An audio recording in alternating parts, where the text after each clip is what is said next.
आजादी की लड़ाई का इतिहास वीर बलिदानी क्रांतिकारियों के त्याग और अनगिनत बहादुरी के किस्सों से भरा पड़ा है। क्रांतिकारियों की सूची में मां भारती के जिस सच्चे बेटे की बहादुरी आज हम आपको बताने जा रहे हैं, उस आजादी के दीवाने का नाम था खुदीराम बोस। युवाओं में खुदीराम इतने लोकप्रिय हो गए थे कि नौजवान एक खास किस्म की धोती पहनने लगे थे, जिनकी किनारी पर खुदीराम लिखा होता था। खुदीराम बोस स्कूल के दिनों से ही राजनीतिक गतिविधियों में हिस्सा लेने लग गए थे। वे जुलूसों में शामिल होते और अंग्रेजी साम्राज्यवाद के खिलाफ नारे लगाते थे। उन्होंने 9वीं कक्षा के बाद पढ़ाई छोड़ दी और आजादी के लिए मां भारती के वीर पुत्र की तरह लड़ाई में कूद पड़े। स्कूल छोड़ने के बाद खुदीराम रिवॉल्यूशनरी पार्टी के सदस्य बने और वंदे मातरम पैम्फलेट वितरित करने में महत्वपूर्ण भूमिका निभाई। जब खुदीराम शहीद हुए थे तब उनकी उम्र 18 साल 8 महीने और 8 दिन थी। 11 अगस्त 1908 को उन्हें मुजफ्फरपुर जेल में फांसी दे दी गई। जब खुदीराम शहीद हुए थे तो उसके बाद विद्यार्थियों और अन्य लोगों ने शोक मनाया।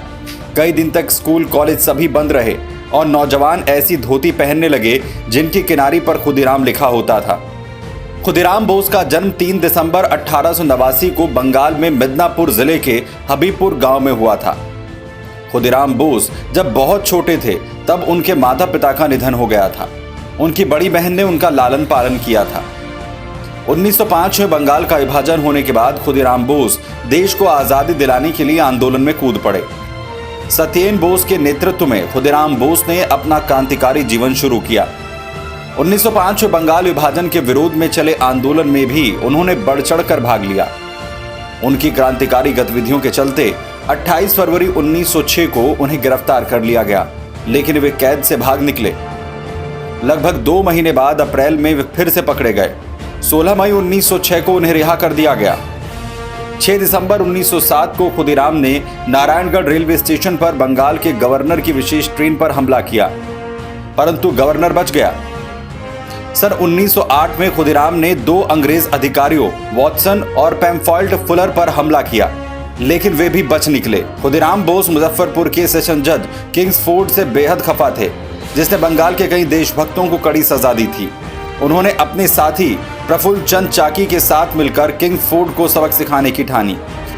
दोनों मुजफ्फरपुर आए और 30 अप्रैल 1908 को सेशन जज की गाड़ी पर चढ़ गए, लेकिन उस गाड़ी में उस समय सेशन जज की जगह उसकी परिचित 2 यूरोपीय महिलाएं कैनेडी और उसकी बेटी सवार थी।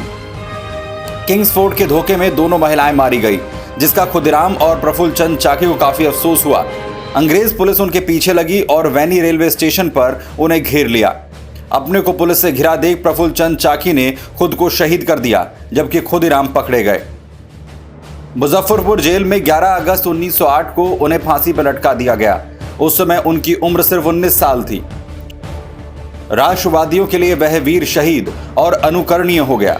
विद्यार्थियों और अन्य लोगों ने शोक मनाया। कई दिन तक स्कूल बंद रहे और नौजवान ऐसी धोती पहनने लगे जिसकी किनारी पर खुदीराम लिखा होता था।